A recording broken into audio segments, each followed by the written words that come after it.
हम अनु ठाकुर अहाँ सब गोटेके प्रणाम करै छी। एगो साँझ गीत गाबि रहल छी। नीक लागत तऽ लाइक शेयर सब्सक्राइब करू और कमेंट्समे लिखब केहन लागल।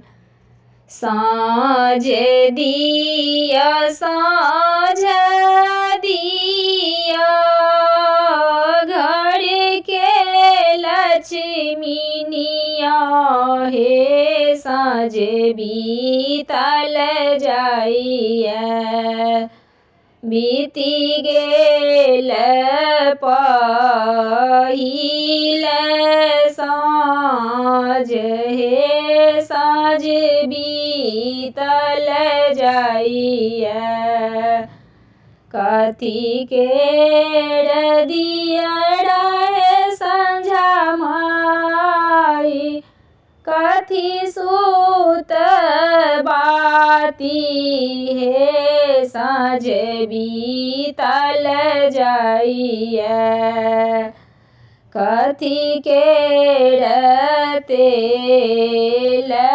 जरब हे साँझ बीतल जाइए सोना के दियरा हे संझा माई पट सूत बाती हे साँझ बीतल जाइए सरसों के तेल जरब हे साँझ बीतल जाइए जड़ लागल दियरा संझा माई झमक लागल बाती हे साँझ बीतल जाइए खेल